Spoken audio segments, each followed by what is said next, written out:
Cultura Geral. Apoio. UniBH, de 8 a 12 de fevereiro.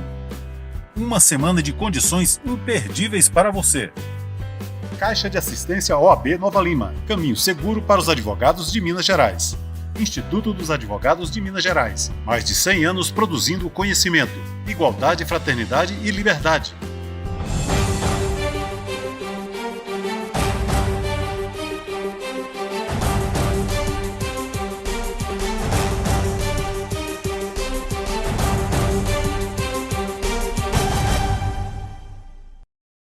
Olá, sejam todos muito bem-vindos ao Cultura Geral mais uma vez, abrindo a temporada 21. A gente começando um projeto novo também na Rádio Cultura de Curitiba. A gente vai fazer agora os programas ligados tanto no formato rádio como também na televisão. Então, uma parceria entre o Cultura Geral, a TV Banqueta e também a Rádio Cultura de Curitiba. Fora que a gente também está nas redes sociais com essa parceria também com o Carlos Mário Alvarez também, que a gente tem essa troca super interessante. Bom, hoje a gente vai tratar um pouquinho de sofrimento mental, a gente vai tratar um pouquinho de sofrimento mental com relação ao racismo, nós vamos tratar um pouquinho também de psicanálise descolada, que é um projeto de curadoria do Carlos Mário. E é muito importante a gente tratar desse aspecto, né, desse sofrimento mental que tem acometido as pessoas também na pandemia, dessa estrutura toda que a gente tem vivido também, né, de pressão do capital. É tudo muito importante, isso tudo está muito ligado. E para isso a gente vai conversar, como eu disse aqui, com o Carlos Mário Alvarez, ele que é professor na Universidade Sorbonne, Paris II, doutor pela PUC-Rio e curador também do psicanálise, do projeto Psicanálise Descolada. Carlos Mário Alvarez, muito obrigado pelo carinho mais uma vez, seja muito bem-vindo aqui às Minas Gerais e a Curitiba também, é um prazer te receber. Maravilha, eu que agradeço e acho que a gente tem tudo para bater um bom papo aí. Ô, Carlos, como que a gente poderia entrar primeiro no racismo estrutural que a gente vive e as ferramentas, os gatilhos que provocam esse tipo de sofrimento, né? O que a gente vive hoje, essa pressão exacerbada do capital, essa pressão exacerbada de toda a subjetividade humana. Como é que a gente entende isso? Olha, eu vou começar dizendo o seguinte: o ser humano, ele é um ser gregário. Isso quer dizer que ele vive em grupos, né? Desde sempre. Ele faz o grupo dele e, se você for pegar lá nos nossos primórdios, esse grupo era um grupo nômade e vivia se deslocando, né? Mas você imagina que, para fazer isso, ele devia encontrar outros grupos e aí eles guerreavam. Existe uma coisa no humano que é ele fazer o grupinho dele se sentir dentro de uma certa unidade, de um certo conjunto, de um certo pertencimento e, de uma certa maneira, rejeitar. E aí você tem agredir, violentar, escravizar, maltratar, desrespeitar aquele que é fora desse grupo, desse unitário. Você vê que eu estou me aproximando para dizer o seguinte: existe no humano um tipo de funcionamento gregário que ele fecha, né? E aí tudo aquilo que é diferente, tudo aquilo que não é a identidade daquele grupo, que não faz parte, que por algum motivo destoa ou é estranho ou é estrangeiro, existe uma grande chance de entrar em conflito, por exemplo, de entrar em guerra, de fechar as portas. Esse pensamento ele pode servir para entender a questão do racismo, como ele pode servir para entender outras formas de segregação. Você pode pensar também na questão da xenofobia dos estrangeiros, por exemplo. Por que existe, né,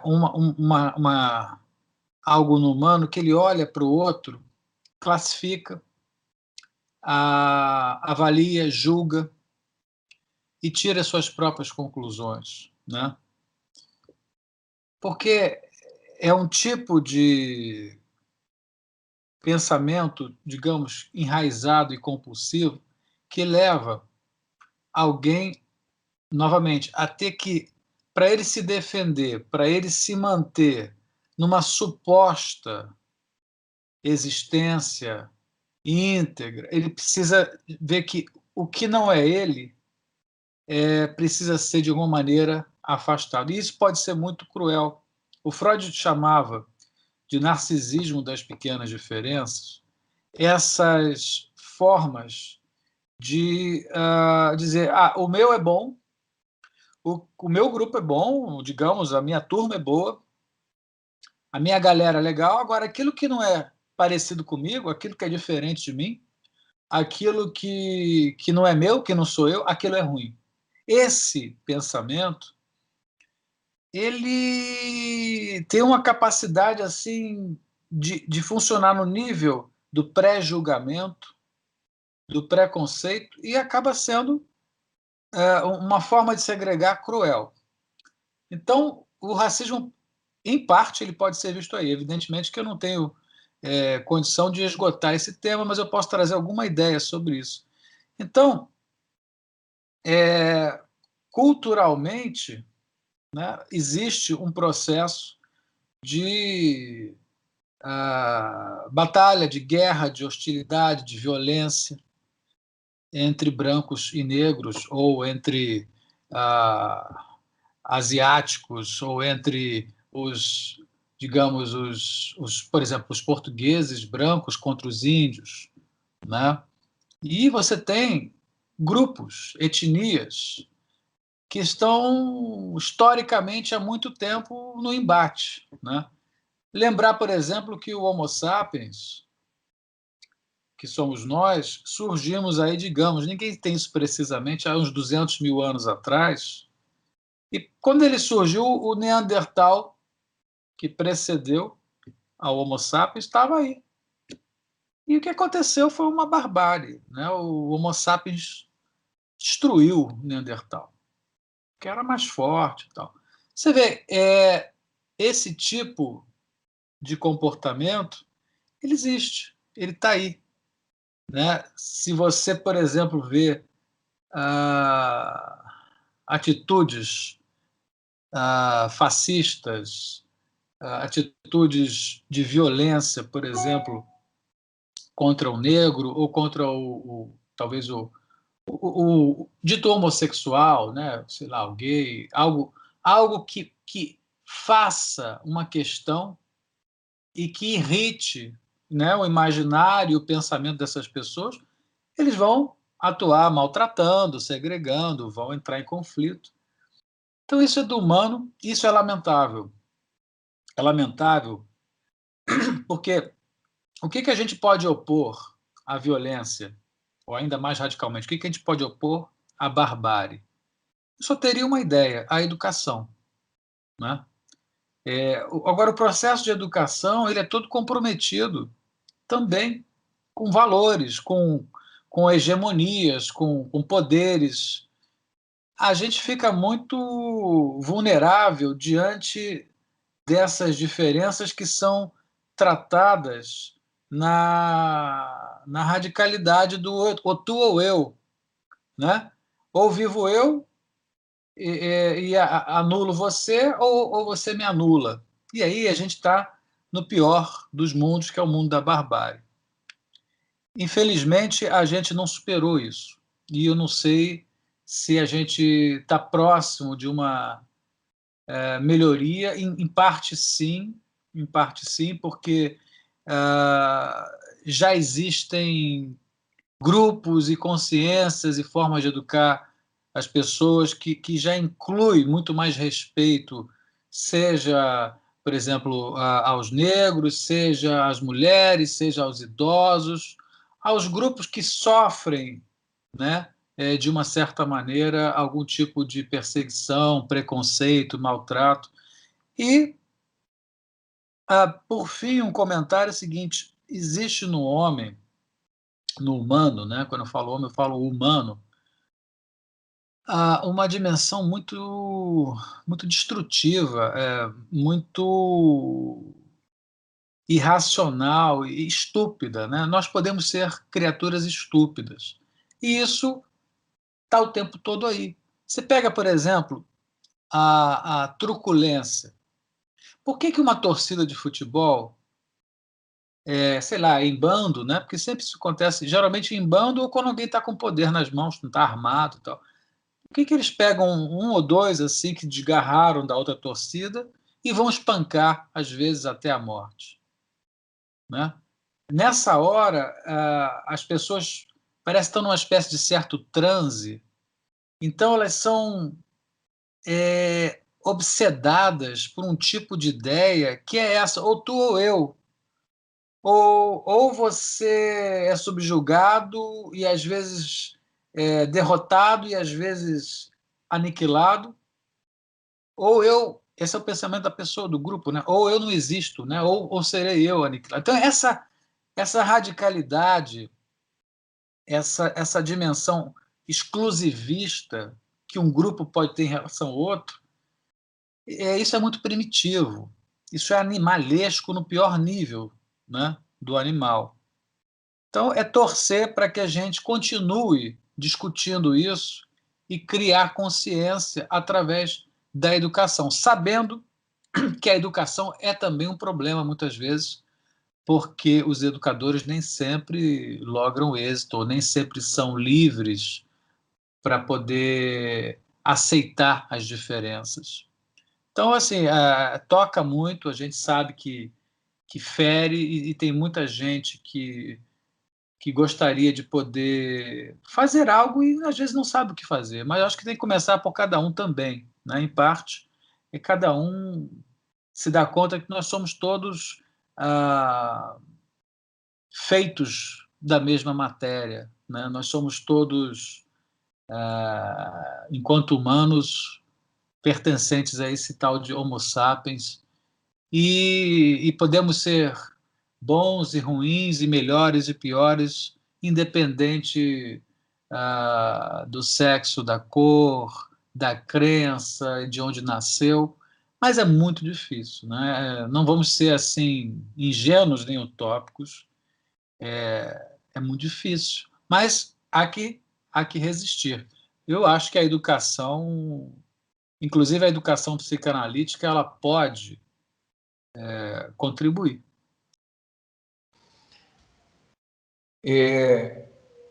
Além de cultural, Carlos, isso tem muito de perversidade também, nessa ideia de eliminação do outro, né? Essa ideia de lá dos primórdios, né? De que o homem sente esse gosto de sangue na boca desde os primórdios, né?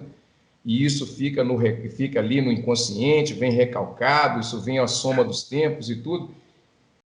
Tem muito de perversidade nisso, Carlos? Eu diria que tem de crueldade. Crueldade. É, se a gente não educa e não direciona uma criança, a crueldade dela pode ficar cega, né? Então, a crueldade é imanente, é intrínseca. A educação, a palavra, né? Às vezes o castigo, a orientação, é que vão ajudar a diminuir o impacto dessa dimensão cruel. E, evidentemente, que dimensões de ternura, dimensões de bons tratos, dimensão de conversa, a palavra é fundamental, né? A palavra dita, a palavra escrita, a tradição oral, folclórica, as lendas, as mitologias, as histórias que são passadas de avós para os filhos, para os netos, ah, o afeto que faz a gente se emocionar, como você pode se emocionar vendo uma pessoa ajudando outra. né? Eu vou citar rapidamente um filme que é do Werner Herzog, que é um grande cineasta, que está vivo ainda, que é alemão, ele produz grandes coisas. Inclusive, ele filmou na Amazônia, na década de 70, um filme interessantíssimo. Mas o filme que eu quero falar agora é O Sobrevivente, em que é um americano, né, todo filhinho da mamãe, almofadinha, mas é aviador lá da Força Aérea. Enfim, ele caiu no Laos, em plena guerra, ali próximo, né, naquela região do Vietnã, foi capturado, foi feito escravo, foi feito prisioneiro, foi assim, foi para o pior dos mundos, né? Mas ele teve os colegas dele de prisão, eles conseguiram fugir. E para fugir na selva, depois de tanta privação, é complicado, mas eles foram lá, né, naquela vontade de vencer. E tem um momento que o cara diz assim: olha, eu só vou seguir se você. Porque são dois. E um está quase morrendo. E o cara diz: não, eu só vou continuar a minha batalha para fugir, para conseguir sobreviver, se você for comigo. Eu não vou te deixar.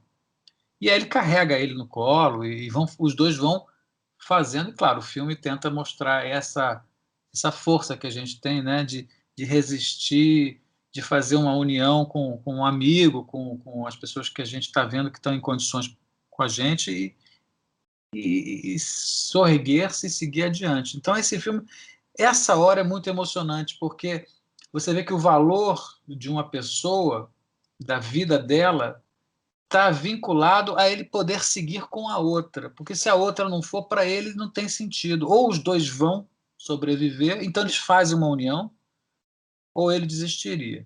E ele, como está mais forte de saúde naquele momento, é o protagonista, né, ele vai carregando o outro. É apenas para dizer assim, um momento interessante, tem vários outros filmes que tem isso, em que o humano é capaz de se unir e dizer que, olha, só vale se a gente for junto, se a gente for unido. Se não for, não serve.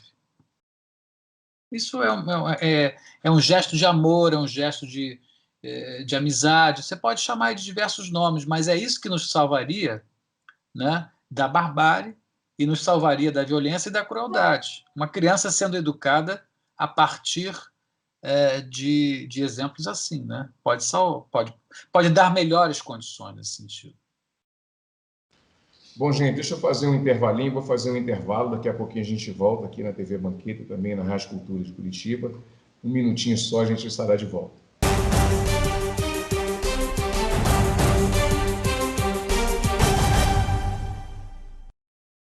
Com fome, fica muito difícil aprender. Por isso, vamos entregar milhares de kits pedagógicos para crianças e jovens e para suas famílias, cestas de alimentos e de material de limpeza. Assim, todos vão estudar protegidos e bem alimentados. Não é fácil, mas com a sua ajuda é possível. Criança Nota 10. Proteger a infância é acreditar no futuro. Apoio TV Banqueta. Todos os dias, milhares de pacientes de Nova Lima, Raposo e Rio Acima procuram o Hospital Nossa Senhora de Lourdes para receber atendimento, sendo que 80% deste atendimento é pelo SUS. O Hospital Nossa Senhora de Lourdes é filantrópico e sem fins lucrativos, por isso precisamos de toda a ajuda possível. A sua doação é muito importante para a restauração do telhado do hospital, que é uma das necessidades emergentes. Quando você doa para o Hospital Nossa Senhora de Lourdes, você não estará ajudando somente a restaurar o telhado do hospital, mas também a recuperar milhares de vidas. Quem está lá dentro precisa da ajuda de quem está aqui fora. Você pode doar qualquer valor e, para a sua maior comodidade, a nossa equipe vai até você. Seja um amigo do Hospital Nossa Senhora de Lourdes. Envie a mensagem "Quero doar" para o número que aparece aí no vídeo e saiba como ajudar. Hospital Nossa Senhora de Lourdes. Humanidade, carinho e atenção à vida. Apoio TV Banqueta.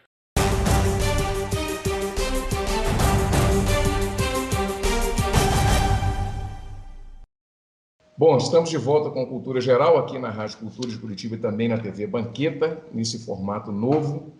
Nós estamos entrevistando aqui Carlos Mário Alvarez, doutor pela PUC do Rio de Janeiro, professor da Sorbonne Paris II e curador do projeto Psicanálise Descolada. É o tema desse segundo bloco que nós vamos tratar. Carlos Mário, fala um pouquinho o que é esse projeto de psicanálise descolada, que eu acho que tem muito a ver com muita gente que precisa também da desformalização também desse tipo de conhecimento, desse tipo de aprendizado, desse tipo de tratamento também, né? A palavra descolada me veio quase que por acaso dentro de uma associação livre, né? Aquela próxima de deslocada, né? Por exemplo. Então, o que é algo que descola? É algo que desliza também. É algo que vai além das amarras, né? Você pode também aproximar descolar de decolar. Deslizar, deslocar, decolar. O que é algo que descola, então, senão algo que se liberta, né? Algo que se emancipa, algo que se lança, algo que perde o grude que o prendia. Tem vários sentidos quando eu chamo psicanálise descolada. Um deles é que ela descola dos meios mais tradicionais da psicanálise, que são a instituição de psicanálise, a sociedade de psicanálise, a própria universidade. E descolar também é próprio de desrecalcar, que é o que o analista busca com o seu paciente. O que é isso? É a gente poder ver aquilo que a gente não conseguia. É a gente poder superar uma dificuldade que nos manteve presos, inibidos, reclusos por muito tempo.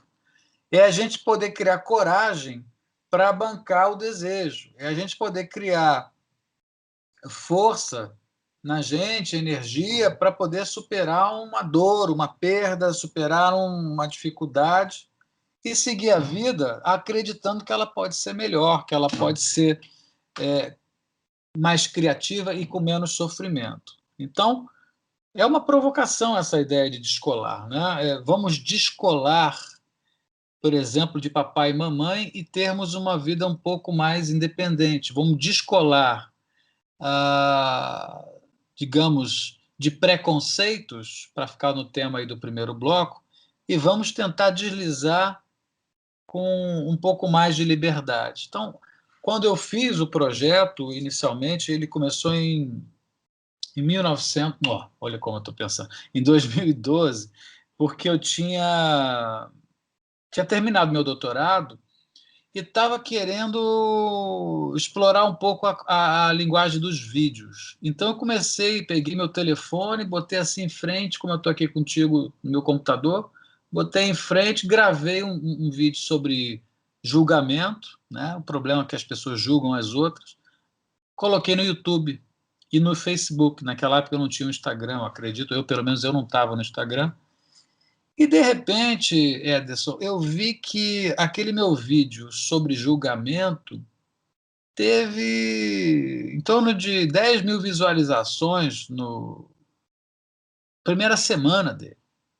Enquanto que os artigos que eu publicava, ou a minha tese de doutorado, não tinha nem 10 leitores, entende? Então eu falei, poxa, de repente está aí uma linguagem também descolada. E eu comecei a produzir muitos vídeos. E eu tenho para mim que se eu não sou o primeiro, eu sou um dos primeiros psicanalistas com formação, com todo um percurso universitário, acadêmico, com 20 anos de docência. Eu devo ter sido, se não o primeiro, um dos primeiros analistas a ter criado um canal de comunicação de linguagem da psicanálise pelo vídeo e pelas mídias digitais. E nós estamos até hoje descobrindo novas formas de comunicação, e hoje o Psicanálise Descolada cresceu muito, tem aí o Instagram, tem o YouTube e tem o próprio Facebook, e vamos fazendo aí, agora com a situação da quarentena, que obrigou muita gente, né, muita gente mesmo, a ter que ficar em casa e a ter que se ver com as suas angústias. Então, os psicanalistas, de uma certa maneira, foram solicitados, muito solicitados, e eu vi o meu trabalho sendo alargado e, digamos assim, espalhado pelos 4 cantos do mundo digital e pega as pessoas nas suas casas. Aí começaram as lives e houve assim, eu acho que a gente cumpre como psicanalista nessa hora, eu como psicanalista, como uma pessoa de comunicação, cumpro um papel de poder levar às pessoas elementos para elas pensarem as vidas delas e começarem a transformar. Sabe que os meus pacientes, muitos vêm do Instagram, por exemplo, os meus pacientes veem os meus vídeos, as minhas lives, os meus posts, essas intervenções de mídia digital, como complemento da análise deles, sabe? Parece que eles estão fazendo análise, vários dizem isso, e muita gente vem fazer análise porque já está na transferência, ou seja, eu produzo, eu tenho uma equipe hoje comigo, né? A gente tem aí algumas pessoas muito determinadas e concentradas na produção e na edição e na divulgação dos livros, dos e-books, das lives, dos cursos. Então, as pessoas estão cada vez mais ligadas nisso e conseguindo, às vezes me escrevem dizendo: poxa, uma coisa que você falou, uma live que você fez me ajudou a sair de um buraco que eu estava, ou eu tive um sonho depois daquele vídeo que eu vi seu e aquilo me ajudou. É muito isso, sabe? A gente não resolve a vida de ninguém e nem é a única forma e nem é dogma e nem precisa de nenhum tipo de, sei lá, de fidelidade. Pra você ter uma ideia, eu estou aqui 8 anos nesse trabalho. Todo o meu material é gratuito para as pessoas, né? Eu tenho um material vasto, e talvez agora tenha uma coisa ou outra dentro de um sistema de curso que é cobrado, porque a gente tem que cobrar o curso, mas o curso é pequeno perto do manancial de vídeos e posts e lives que estão por aí, que são disponíveis, né? Então as pessoas estão se beneficiando muito disso. Cara, você acha que essa linguagem, principalmente na psicanálise, que eu conheço só 2 que fazem isso. Você falou que é o primeiro, e é realmente um dos primeiros que eu vi mesmo, e o Fábio Belo, aqui de Belo Horizonte, que é meu amigo também, e começa isso também, foi depois de você, mas essa linguagem vai ter que ser adaptada também, e assim, as pessoas estão mais conectadas e mais digitalizadas. Como é que você vê tudo isso aí? E nós falamos, eu lembrei a gente dos bastidores falando, acho que nós falamos da outra vez muito da subjetividade do sujeito, né? Essa coisa da internalização das coisas e tal, e a digitalização também tem muito a ver com isso, né? Você acha que veio para ficar mesmo? Como é que você vê tudo isso e como é que você vê o tratamento de forma online? Veio para ficar, veio para expandir as formas de troca, de comunicação, né? O mundo digital ele amplia os canais. Você compra coisas, você vende coisas, você pode estudar em universidades, em cursos, em processos de formação de psicanálise, por exemplo. Você pode visitar bibliotecas e fazer reuniões com pessoas e uma série de coisas que todo mundo sabe como é. E isso aumenta muito o espectro de possibilidades. Te dou um pequeno exemplo que acontece comigo. Eu sou fascinado pelo YouTube, tá? O que me fascina no YouTube? É porque eu consigo escolher as palestras que eu vou assistir, os teóricos que eu quero ver as aulas, acompanhar várias entrevistas que são importantes, programas que passaram nas televisões no passado e a gente nunca teria acesso. Então, isso nos dá uma capacidade enorme de construir o nosso mundo, a nossa realidade, muito mais ativamente, muito mais diretivamente do que antes, que a gente era muito passivo diante das programações de televisão, né? Hoje o lema do YouTube, o slogan deles, desde o início, é Broadcast Yourself, que traduzindo é algo como tipo, seja você a sua própria rede de televisão, a sua própria rede de comunicação, né? Faça a sua rede, né? E divulgue, faça você a sua televisão, seja você o seu editor. E com a profusão de celulares que todo mundo, né, não sei se todo mundo, mas assim, uma boa parte da população já tem celular, e os celulares em geral têm câmera, e as pessoas aprendem a se comunicar, manda pelo WhatsApp, publica no YouTube, bota no Instagram, e está tudo em torno disso. Por exemplo, tem atos falhos digitais, que são interessantes e precisam e podem ser analisados e considerados, né? O que é você escrever algo que você achou que ia falar uma palavra e ela caiu para uma próxima, né? É interessante isso. Tudo acontece no mundo digital em maior escala, em maior profusão, e a gente ganha caminhos. Eu tenho dito, a gente está saindo da perspectiva exclusiva do território, que é esse onde a gente pisa, na terra, e está migrando para as nuvens, né? As dimensões de digitalização de imagens, a nossa viagem através disso, né? Eu estou junto com você, você está em Minas, eu estou no Rio de Janeiro, mas a gente está no mesmo lugar, né? Esse virtual é esse lugar que tem uma presença que dispensa o nosso corpo físico, dito físico.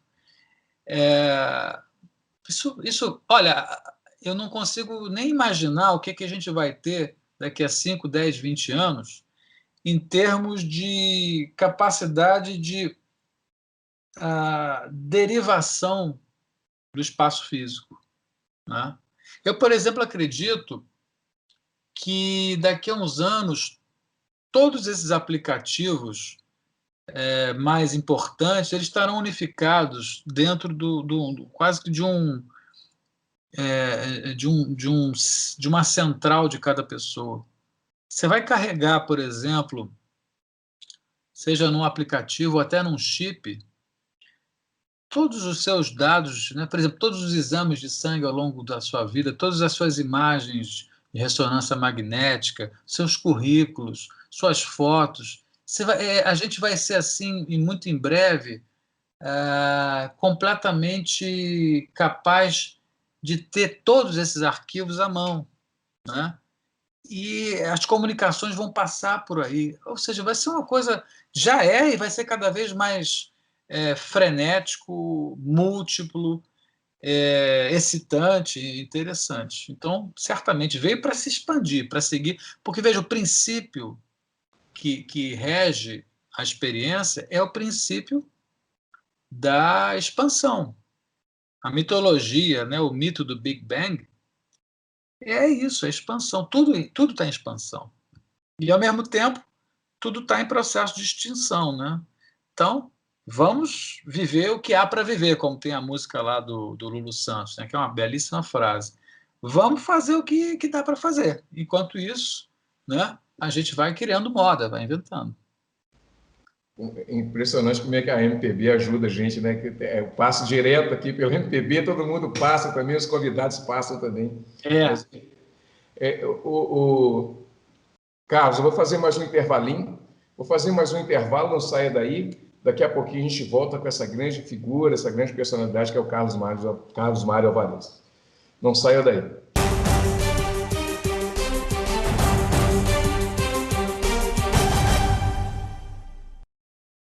Todos os dias, milhares de pacientes de Nova Lima, Raposo e Rio Acima procuram o Hospital Nossa Senhora de Lourdes para receber atendimento, sendo que 80% deste atendimento é pelo SUS. O Hospital Nossa Senhora de Lourdes é filantrópico e sem fins lucrativos, por isso precisamos de toda a ajuda possível. A sua doação é muito importante para a restauração do telhado do hospital, que é uma das necessidades emergentes. Quando você doa para o Hospital Nossa Senhora de Lourdes, você não estará ajudando somente a restaurar o telhado do hospital, mas também a recuperar milhares de vidas. Quem está lá dentro precisa da ajuda de quem está aqui fora. Você pode doar qualquer valor e, para a sua maior comodidade, a nossa equipe vai até você. Seja um amigo do Hospital Nossa Senhora de Lourdes. Envie a mensagem Quero Doar para o número que aparece aí no vídeo e saiba como ajudar. Hospital Nossa Senhora de Lourdes. Humanidade, carinho e atenção à vida. Apoio TV Banqueta.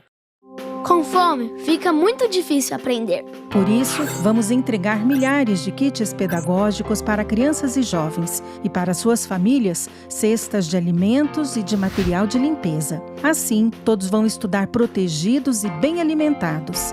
Não é fácil, mas com a sua ajuda é possível. Criança Nota 10. Proteger a infância é acreditar no futuro.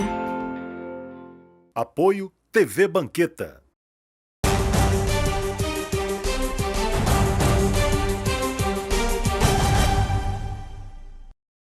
Bom, de volta com a Cultura Geral, aqui na Rádio Cultura de Curitiba e também na TV Banqueta aqui de Nova Lima, em Minas Gerais. A gente está entrevistando o Carlos Mário Alvarez, grande psicanalista, um analista de ponta, e a gente falando um pouco até mesmo da subjetividade humana, e é esse caminho que eu queria seguir com você para essa parte final, Carlos, que é essa coisa da subjetividade humana, essa ideia internalizada de que o sujeito ele é empreendedor de si mesmo, então tudo está ligado a ele. A felicidade, se não der certo, a culpa é dele, se der certo também, os méritos é dele. Está tudo muito individualizado, né? E acaba que isso também gera um sofrimento muito grande, né? Como é que a gente pode entender todo esse contexto e como é que a gente pode lidar com tudo isso, Carlos?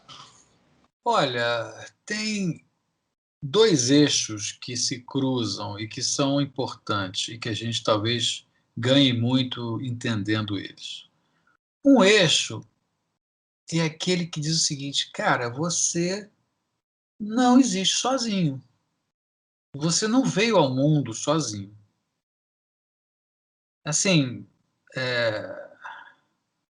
bem estritamente falando, cada pessoa é resultado do cruzamento, né, de um homem e de uma mulher, né, de material genético humano de um homem e de uma mulher, que vai produzir um ser. Você, quando vem ao mundo, você já traz material genético e filogenético, ou seja, as experiências acumuladas pelos antecessores, está com você. A gente não nasce do zero, não nasce tabula rasa, a gente nasce marcado com uma série de memórias que a gente pode vir a ter acesso, né? Nós somos bípedes, diferente de alguns mamíferos. Por exemplo, o cavalo, ele não é bípede, ele é quadrúpede. O cachorro também, ele pode até ficar em pé, em duas patas, mas ele anda como quadrúpede, né? Nós já somos bípedes. Isso, o que é?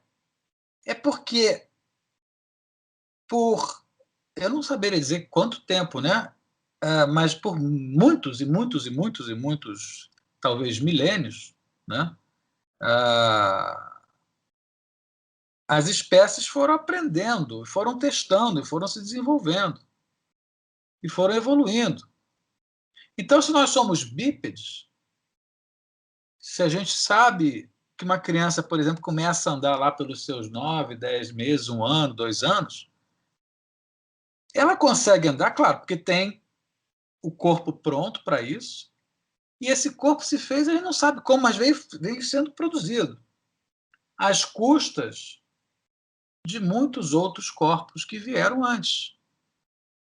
Se pegar essa ideia, a gente vai entender o seguinte: a gente só está aqui dessa forma porque os nossos antecessores foram fantasticamente vencedores, foram fantasticamente desbravadores, resistentes. A gente fala, e se a gente fala é porque tem a língua. E se tem a língua, é porque essa língua foi produzida, né?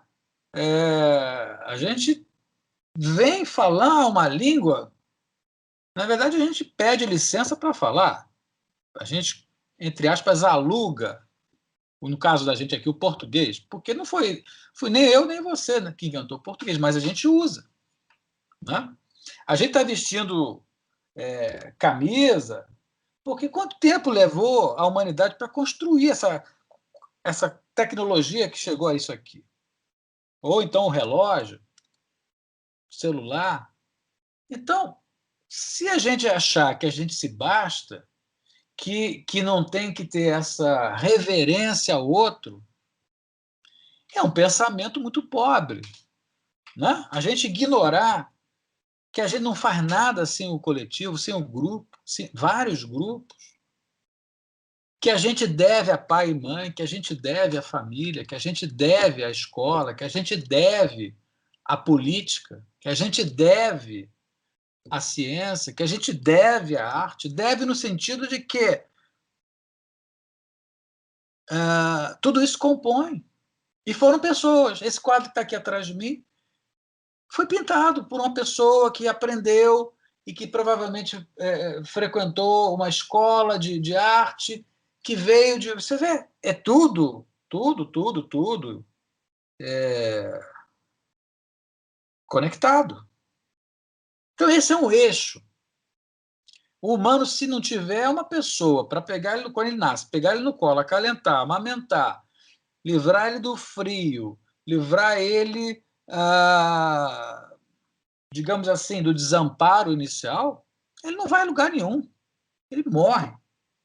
Se não tiver afeto, se não tiver carinho, se não tiver esse amor, já era, vai ficando para trás.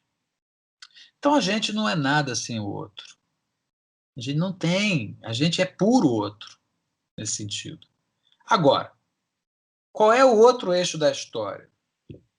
É que, ao mesmo tempo, nós temos um nome, aqui no Brasil cada um tem seu CPF, tem coisas que são só nossas. Esse tal corpo físico, né?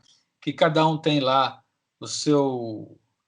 as suas idiosincrasias, cada um tem uma altura, cada um tem um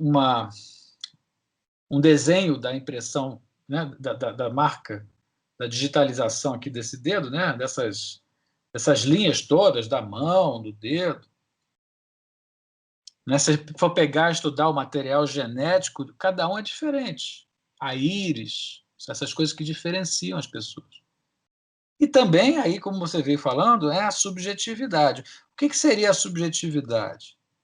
Seria algo que se produz em cada um que faz esse um se sentir, pelo menos parcialmente, como um. E ele responde por um nome, e ele tem uma história, e ele tem um desejo.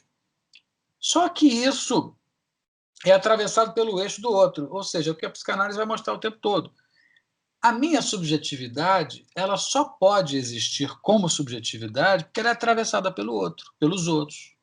Então, o meu nome não fui eu que dei. O meu material genético, eu não fui lá no shopping comprar, não. Eu herdei. Né? Então, no eixo, digamos, da diferenciação individual, quando a gente é mais a gente, com a gente mesmo, mais o indivíduo, mais o serzinho, ele, a gente tem uma responsabilidade muito grande, né, também de levar adiante essa geringonça que a gente é. Nós só vamos brincar e dizer, eu sou uma geringonça, uma maquininha, você é outra, e assim por diante. E cada geringonça se articula com mais outras geringonças. Eu tenho que ser, esse é o ponto, eu tenho que ser responsável pela minha geringonça. Então eu tenho que saber que eu preciso tomar banho, que eu preciso escovar meu dente, que eu preciso respeitar as leis, que eu preciso frequentar a escola, no caso lá, quando eu era criança, que eu preciso cuidar, por exemplo, da minha saúde, por exemplo, não exceder com açúcar, não exceder com gordura. E, por exemplo, eu quero ter um projeto de vida, então eu vou lutar por ele, então se eu tiver que refazê-lo, eu sou responsável por isso.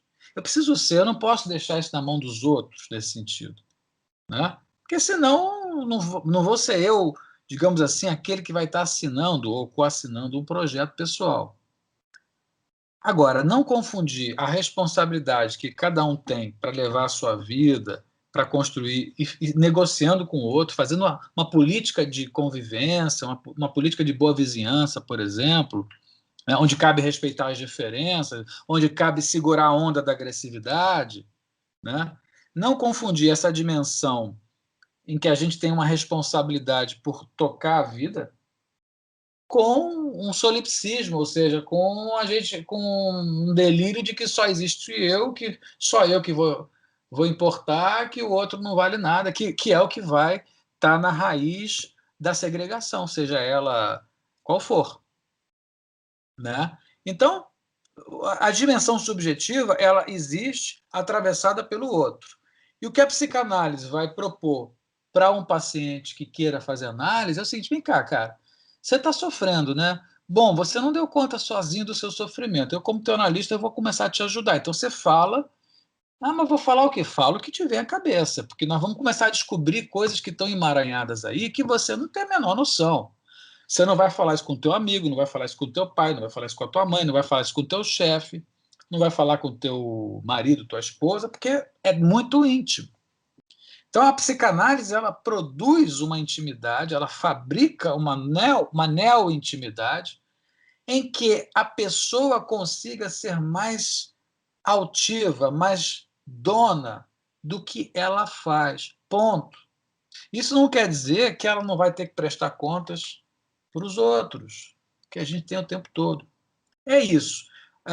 As dimensões de subjetividade, elas marcam idiosincrasias, e uma psicanálise ajuda alguém a construir uma posição subjetiva onde sofra menos, tenha menos angústia ou menos depressão, que consiga se dar melhor naquilo que quer, aceitar aquilo que não dá para, né, para mexer e conseguir ir adiante transformando o que é possível. É uma aposta. E essa aposta é movida por trabalho. E uma psicanálise, ela tem muita energia, ela tem muita capacidade de transformação e deslocamento e descolamento da própria energia, que o Freud chamava de libido, né? A energia sexual é a libido, essa energia que pulsa na gente, que é o corpo que pulsa. Então, uma psicanálise tenta produzir para aquele que a procura, lugares para existir, lugares psíquicos e também físicos, né, que sejam menos sofridos, mais criativos e capazes de trazer mais alegria.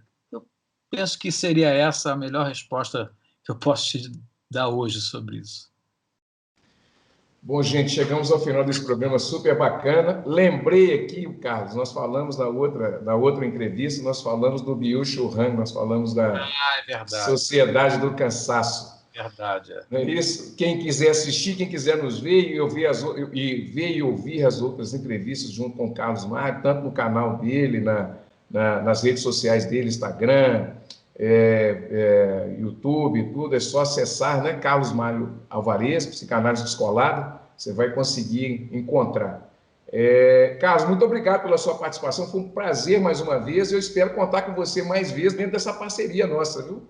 Olha, Ederson, eu também te agradeço, foi um prazer, passou rápido, você me deixa bem à vontade e traz questões que são muito importantes, e eu acho que conseguimos aí fazer alguma coisa que possa despertar o interesse, né, do público. Tomara. Maravilha, gente. Chegamos ao final. Um grande abraço a todos vocês aí de Curitiba, um grande abraço ao pessoal aqui de Belo Horizonte, de Minas Gerais, do Brasil inteiro. Um abraço, um beijo no coração de todos vocês. Voltamos amanhã com mais uma pauta super especial aqui nessa semana de retorno do Cultura Geral na TV. E nós começamos no rádio, estamos caminhando para frente. Um grande abraço e até amanhã, se Deus quiser, com mais um programa Cultura Geral.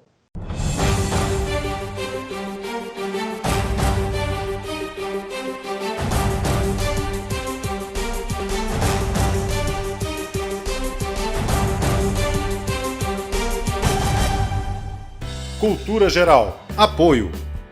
UniBH, de 8 a 12 de fevereiro. Uma semana de condições imperdíveis para você. Caixa de Assistência OAB Nova Lima. Caminho seguro para os advogados de Minas Gerais. Instituto dos Advogados de Minas Gerais. Mais de 100 anos produzindo conhecimento, igualdade, fraternidade e liberdade.